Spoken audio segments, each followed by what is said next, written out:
Tunawasalimu kwa jina la Yesu Kristo. Ninaitwa mchungaji Dismasi. Tunafanya kazi ya Mungu katika kanisa la Philadelifia. Na kwa siku ya leo Mungu amekubali tena tupate kuzungumza kwa ajili ya neno lake. Sasa tunashukuru mbele ya yote watufuatilia hapo, watuombe hapo, watusaidie hapo kwa njia mbalimbali, hata kwa hali ya mashauri. Mungu awabariki. Tutazungumza neno la Mungu. Kichwa cha neno kinasema kama Zambi na matokeo yake kwa mwanadamu. Zambi na matokeo yake kwa mwanadamu. Nikiwaza kama tumeitwa watu wa Mungu, tukiitwa wa Kristo, kuna kitu kimoja kiambaye Mungu anakikataa tangu mwanzo wa aliumba ulimwengu. Kinaitwa zambi. Zambi nafananishwa na nini? Zambi nafananishwa na kitu ambaye Mungu hataki, sisi wanadamu tunakifanya. Wakati tunakifanya kinaitwa zambi. Kunakuwa kitu kingine kia pili hapo, wakati atutie amri ama shurti za Mungu. Wakati atuzitii, nayo vile vile vinaitwa zambi. Sasa hiyo zambi ni chukizo mbele ya Mungu. Zambi ni maharibifu mbele ya Mungu. Na inatufaa sasa kwa maisha yetu ya Kikristo tujue zambi na matokeo yake. Zambi imetutenganisha na Mungu. Zambi inaweza kutuma ushirika wetu na Mungu auende tena vizuri. Zambi inaweza tuma siku moja tukose ufalme wa mbingu. Sasa kwa siku ya leo tutazungumza zambi na matokeo yake. Aya, tutasoma hapa kwa kitabu cha Samueli wa pili, sura yake ya 11. Tutaanzia kwa mstari wa pili, tushuke hapo chini kidogo. Inasema hapo hata kwa mstari wa 8 hivyo tunaweza kurudilia hapo. Inasema hivyo, ikiwa wakati wa jioni, Daudi akaondoka kitandani, akatembea juu ya dari ya nyumba la mfalme. Na alipokuwa juu ya dari, aliona mwanamke anakoga. Naye huyo mwanamke alikuwa mzuri sana, wa kupendeza machoni. Naye Daudi akauliza habari ya mwanamke, ya ule mwanamke. Mtu mmoja akasema, huyu siye Betsheba binti wa Eliamu mke wa Uria? Daudi akapeleka wajumbe, akamtwala naye akaingia kwake, akalala naye, maana ule mwanamke amekwisha kutakasika unajisi wake. Kisha akarudi nyumbani kwake. Yule mwanamke akachukua mimba, akamwambia Daudi akasema, ni mjamzito. Daudi akapeleka kwa Yoabu akasema, nipelekee Uria Mhiti. Naye Yoabu akapeleka Uria kwa Daudi. Uria alipomwendea Daudi alimuuliza habari ya Yoabu na habari za watu na habari za vita. Daudi akamwambia Uria, haya, shuka nyumbani mwako ukanawe miguu yako. Basi Uria akatoka katika nyumba ya mfalme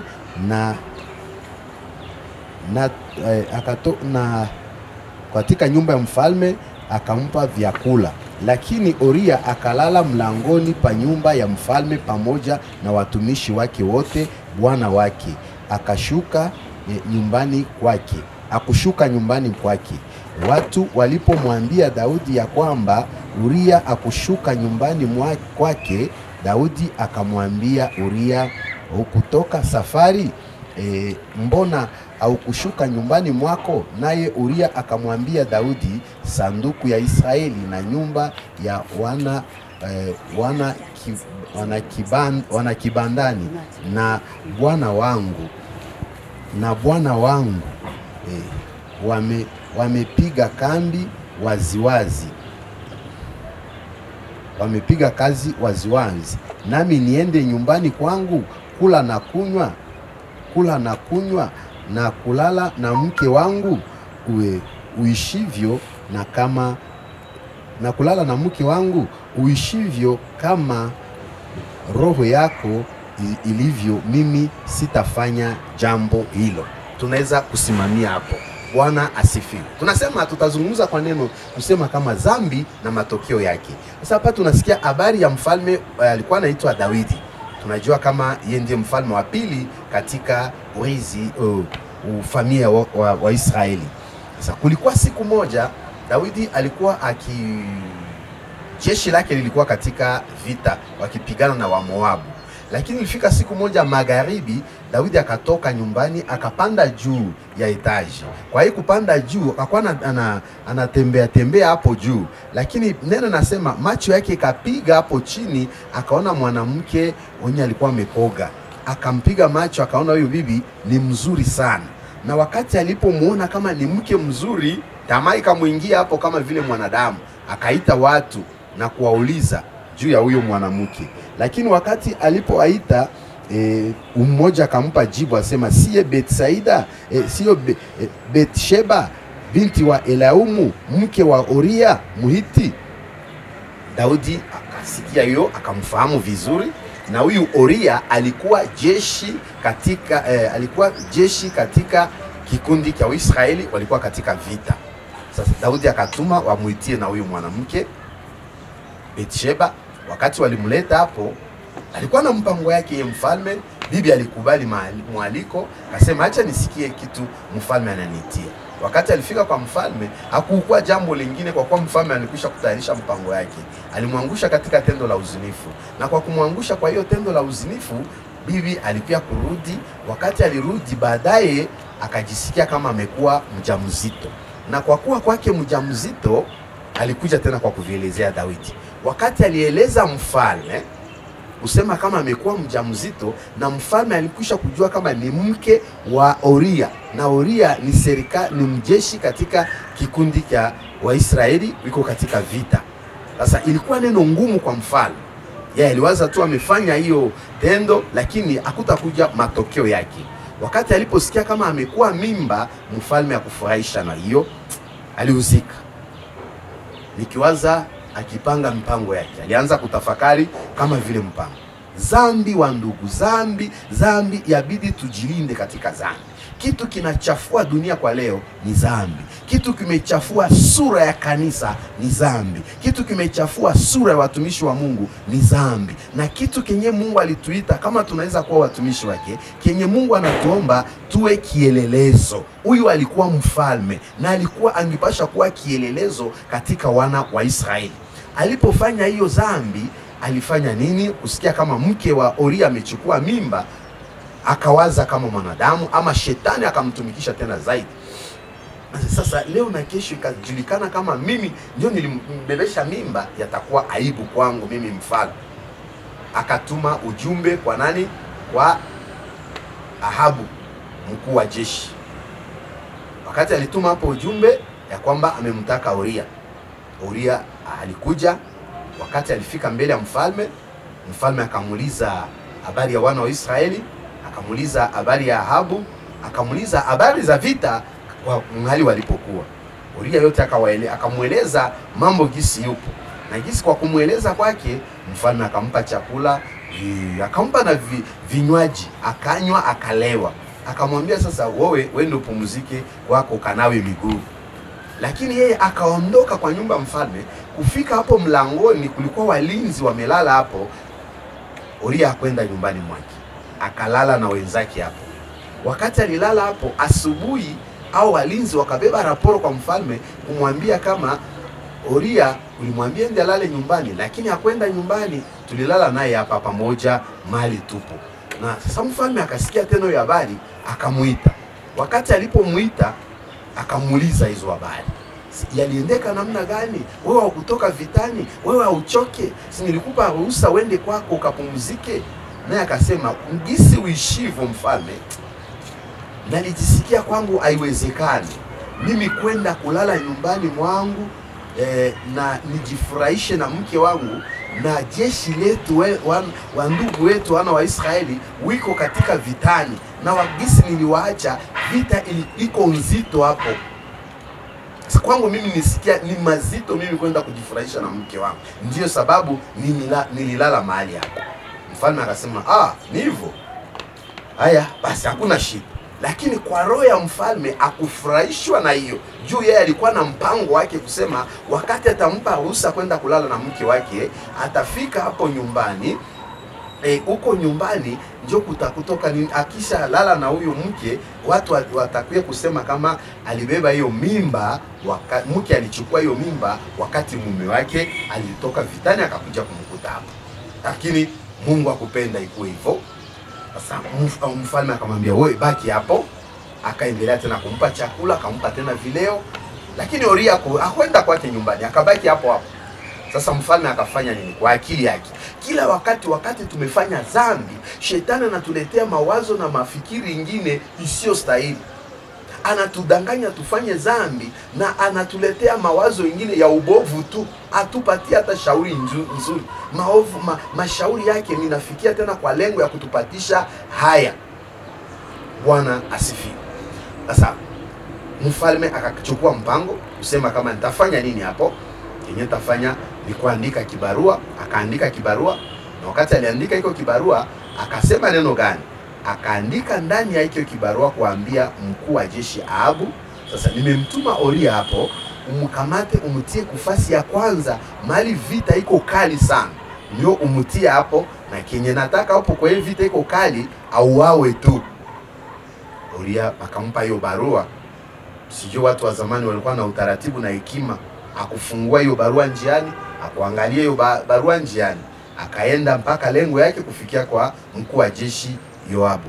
Akampa hiyo kikaratasi, Yoabu akafungua akasoma, na wakati akisoma inastahili atii shauri ya mfalme ama neno ambaye mfalme anasema.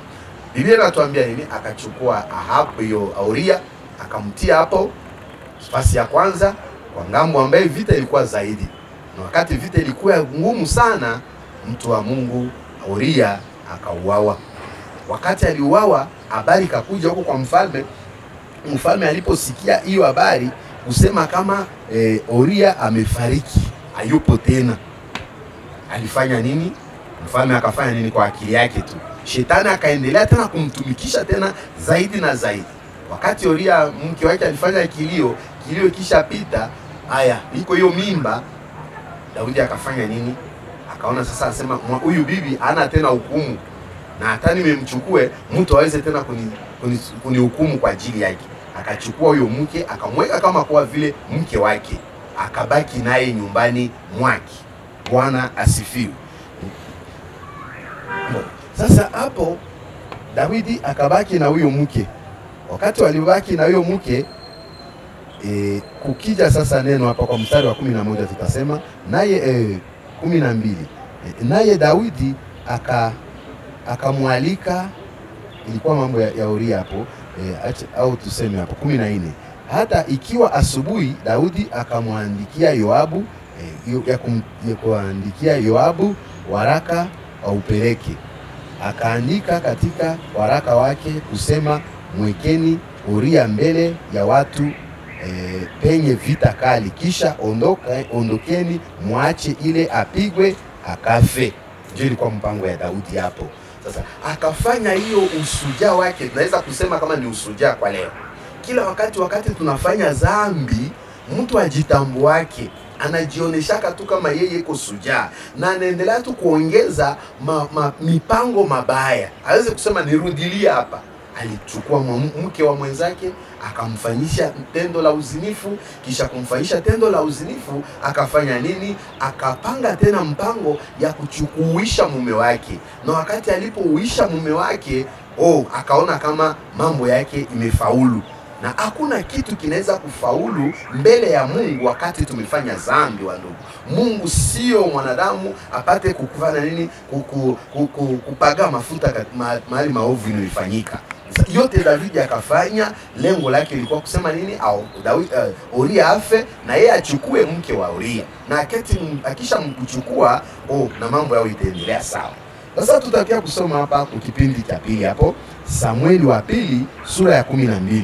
Mstari wa kwanza mpaka kwa 7.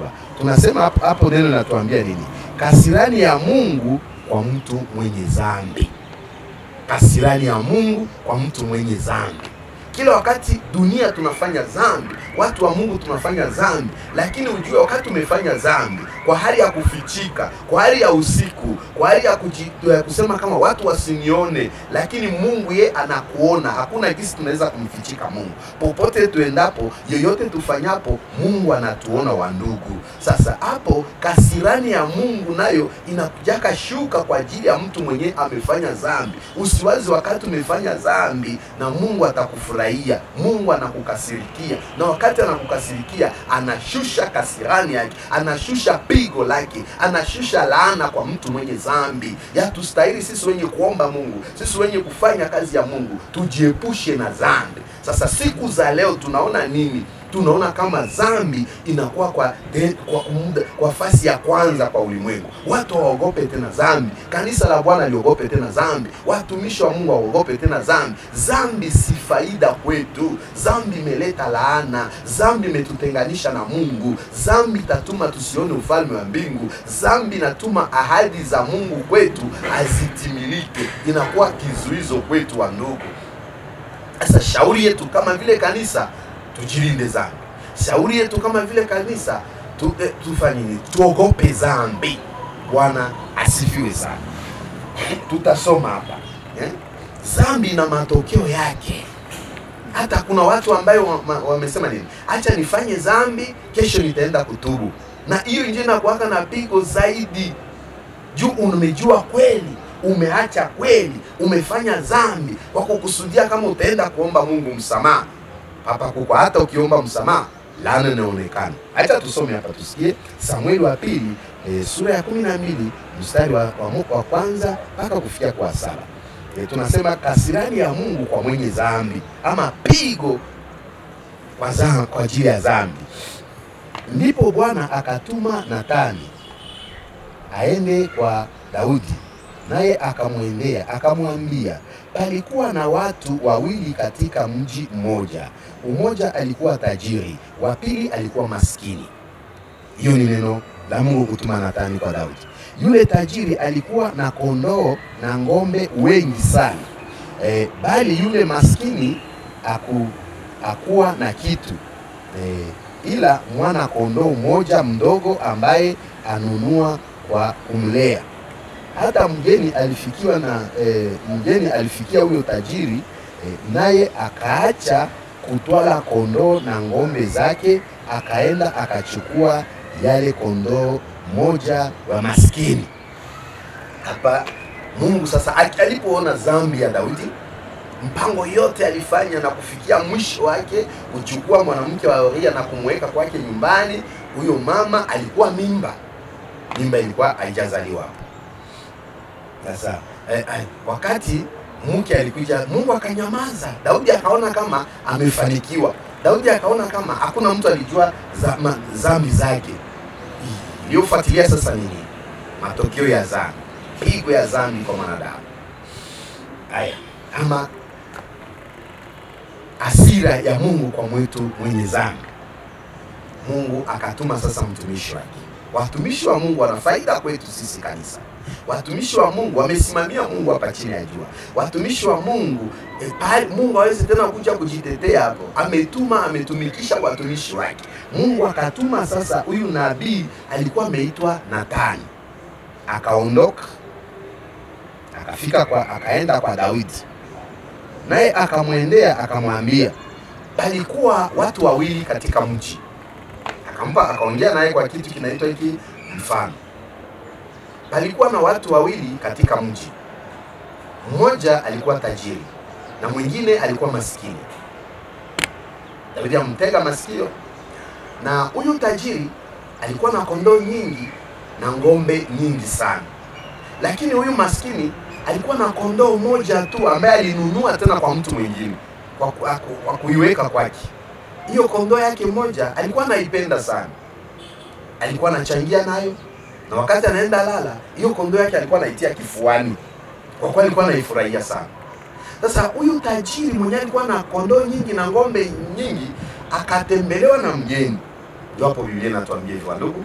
Wakati alipotembelewa na mgeni, bali yeye kuchukua kwa hiyo nyingi zake kondoo ama ngombe, atengenezee huyu mgeni, aliacha hizo zake alikuwa nazo, na akafanya nini? Akaenda kwa yule maskini ambaye alikuwa na kondoo moja tu, akaimnyang'anya na kuchukua hiyo kondoo yake moja, akuja kutengenezea huyu mgeni wake.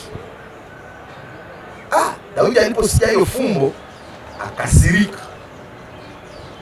Wakati aliposirika akamuuliza, sasa hawa watu wiko katika nchi gani? Kwa hii nchi ya wana wa Israeli? Nathani akasema ndio. Daudi akasirika. Sasa nimesikia moyo wangu umeuma sana kwa mtu ambaye alitenda neno kama hivyo.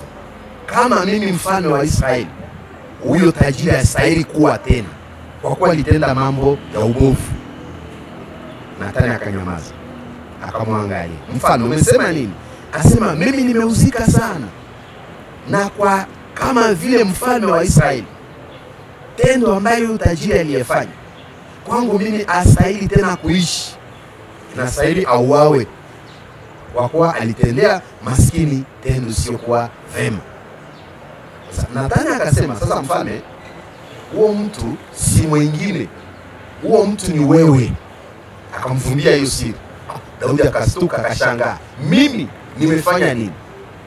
Akamwambia hivi, akamfasiria sasa hiyo fumbo ya neno Mungu aliyemtuma, ambaye tunasema hapo kasirani ya Mungu kwa mwenye dhambi. Mungu akamwambia, wewe uko Nathani akamwambia, wewe uko mfalme wa wana wa Israeli, na kwa hii wana wa Israeli kuna wanawake wengi katika nchi, kuna wabinti wengi katika elfu na elfu katika nchi, na wewe ndiye mfalme wao. Ukitaka unaweza kuchukua wadada wote wanakuwa wake wako, lakini uliacha hiyo njia, unaenda umechukua mke wa Uria, na wakati ulipochukua mke wa Uria ukauisha Uria katika vita. Sasa kwa tendo kama hiyo Mungu amekuzikia sana. Daudi akastuka. Ndugu, matokeo ya Zambi. Daudi akashangaa, akasema alikuwa anawaza kama neno hilo ni kwa mtu mwingine, aliwaza kama tendo hilo alifanya haitajulikana. Lakini yoyote tufanyapo chini ya jua, anasema ikiwa kwa usiku, ikiwa kwa mchana, ikiwa chini ya bahari, ikiwa ndani ya nyumba, mahali watu wakuone, Mungu ametuona sisi wote ulimwengu mzima. Sasa tuogope sana. Daudi alihuzunika, Daudi akalia. Nathani akachukua safari yake akarudi yake, kwa kuwa amemaliza ujumbe wake. Daudi akavaa magunia, akaenda mahali matakatifu, akalilia Mungu, akalilia Mungu. Daudi akakataa chakula, Daudi akakatala chakunywa, Daudi akakatala mambo yote ya kumfurahisha. Sasa huyu mke alikuwa amekwisha kuzaa, mke wa Uria alikuwa amekwisha kuzaa mtoto. Haya, alikuwa ameangalia bebe wake kama vile ni vizuri. Akalala chini Daudi. Siku ya kwanza akalia, siku ya pili akalia. Kufika siku ya tatu, Nathani tena akapata ujumbe toka kwa Mungu. Mungu akamwambia, enda ukutane mfalme Daudi, umwambie hivi, nimesikia maombi yake, nimesikia malalamiko yake, nimemsamehe, lakini kisu haitatoka katika jamaa lake, na huyo mtoto ambaye alizaa hataishi. Huyo mtoto atafanya nini? Atakufa. Huyo mtoto atakufa. Nathani akachukua safari, akarudi tena kwa mfalme Daudi. Daudi tena akamuona, akamkaribisha, akamwambia, ndio mimi nimerudi tena hapo, na Mungu amenipa hiyo ujumbe. Amesema hivi, maombi uliyefanya Mungu ameyasikia, lakini anakusamehe kwa dhambi zako uliyofanya. Lakini anasema hivi, anakusamehe, lakini upanga hautatoka katika jamaa lako, na huyu mtoto ambaye ulizaa na mke wa Uria hataishi, atakufa. Nathani akaondoka. Neno la Mungu siongeze ama usipunguze, usifurahishe mwanadamu. Akaondoka yake, hakuna ingine commentaire alileta hapa. Wakati alipoondoka, nyuma yake huyo mtoto akafariki, kama vile neno la Mungu lilisema. Wakati mtoto alifariki, watumishi wa Daudi wakaleta habari huko kwa mfalme, na kumwambia neno gani? Kusema kama mtoto amefariki. Wakati Daudi alisikia kama mtoto amefariki, akaondoka mahali alikuwa katika maombi. Wakati aliondoka akawaomba maji ya kukoga, wakampa maji. Akaomba vinyo, akaomba chakula, wakampa chakula akala. Sasa watumishi wakashangaa, sema mfalme, wakati mtoto alikuwa mzima tulimpa chakula akakataa, tulimpa vinyo akakataa. Sasa mtoto amefariki, ndiye mfalme amekuja tena kuomba chakula na chakunywa. Ikakuwa mchanganyiko hapo kwao. Wakafanya kilio, wakazika mtoto, lakini mfalme akasema yale Bwana alimeruhusu yametimilika. Bwana asifiwe. Yale Bwana, hakuna mtu anaweza kuzuiza kile kinye Mungu anapanga. Sasa sisi tunastahili tu kuogopa dhambi. Daudi alifanya hivi kwa kutamani kujifurahisha, lakini hakujua kama matokeo yake itaonekana. Akaufanya dhambi ya kuua uzinifu, akafanya dhambi ya kuua Oria. Sasa hiyo Mungu naye akumfurahia. Mungu akauzika matokeo, pigo ya hiyo dhambi aliyepata. Mtoto ambaye alizaa na mke wa Oria akafa, na Mungu akamwambia wewe, kwa maisha yako upanga hautatoka tena hautatoka kwa jamaa lako. Tunaweza simamia hapa kwa siku ya leo. Sasa sisi tunaishi namna gani? Ninaona siku atuogope tena dhambi. Ninaona siku watu wametamani dunia inajifurahisha katika dhambi.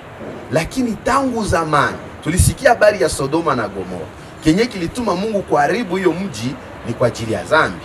Tulisikia habari ya Noa wakati wa Mungu alimpa ruhusa ya kujenga safina. Kenye kilituma Mungu aharibu ulimwengu ilikuwa kwa ajili ya nini? Matokeo ya dhambi. Noa alipima namna kulilia Mungu kwa hali yake yote. Mungu, hawa watu wazuri uliumba, hii ulimwengu nzima uliumba, kwani unairuhusu kwa unakubali kwa kuiharibu? Mungu anasema kwa ajili ya dhambi nitaharibu dunia na vilimio vyote.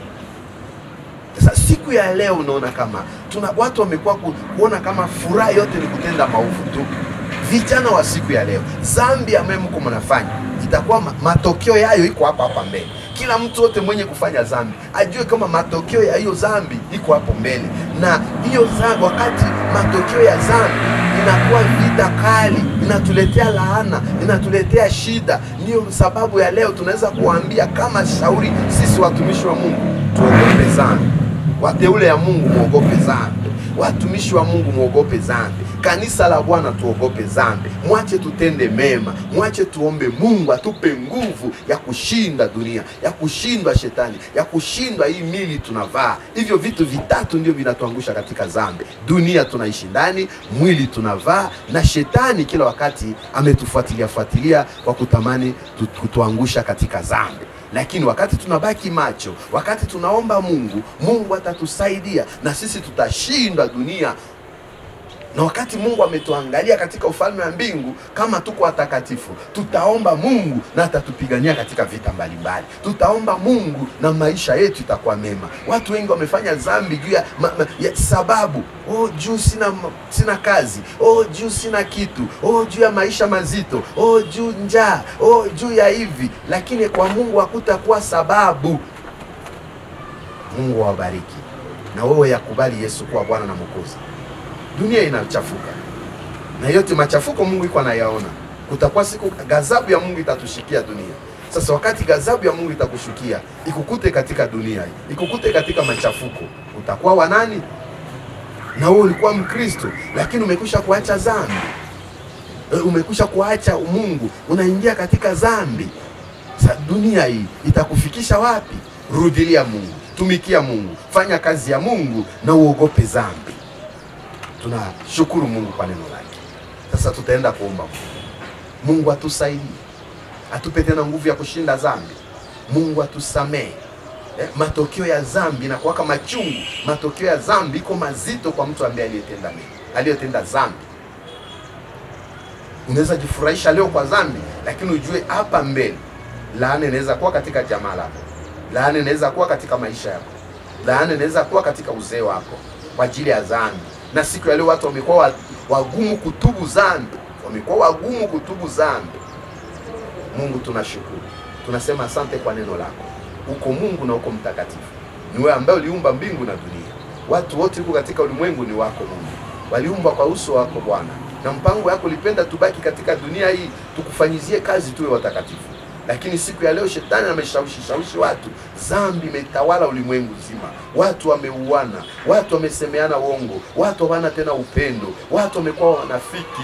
Tunaomba Mungu samehe ulimwengu, takasa ulimwengu. Sana sana watu wa kanisa lako, takaswa kanisa lako, watumishi wako watakaswe, Wakristo watakaswe, hekalu lako litakaswe, waliorudi nyuma watakaswe. Utulinde matokeo ya Zambi. Mungu samehe watu wamecheza na uzinifu, wamecheza na ulevi, wauaji. Mikono ya watu imechafuka kwa siku hizi. Lakini Mungu usamehe Bwana, usamehe ulimwengu, usamehe tena, urudishe tena watu katika uwepo wako, urudishe tena watu katika chini ya ufungu wako, ukumbatie tena kanisa lako. Utusaidie Mungu tupate kutenda mema. Tunaharibu nguvu za shetani, pembe ile yote ya ulimwengu yatawale. Wanaokuwa katika nchi watakaswe, wasafishe. Wanaokuwa nyuma ya nchi na watembelee Mungu. Waliofika Europa, waliofika Amerika, wakiacha kazi yako, wakitupa wokovu, wakumbuke tena Mungu. Waondoe katika giza ya shetani.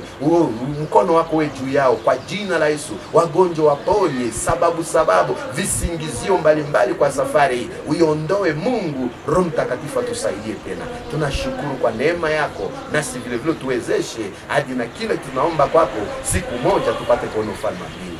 Tuomba kwa machache, kwa mengi utabariki kwa jina la Yesu. Amen. Mungu awabariki. Sasa tunakuwa na tendo ndogo tunafanya ya kupana namba ya simu. Kazi ya kanisa ni kushauriana. Unaweza nishauria na mimi naweza kukusharia, ama unaweza kuwa na hitaji fulani, tukiambatana wawili watatu tukakiombea, Mungu atatusikia. Sasa namba yetu ni 00788 ine hapo 3975 ine hapo kwa mwisho. Ninaitwa Mchungaji Dismas. Mungu awabariki na Mungu awasaidie siku moja tupate kutana katika ufalme wa mbinguni. Asante kwenu. Amani iwe nanyi.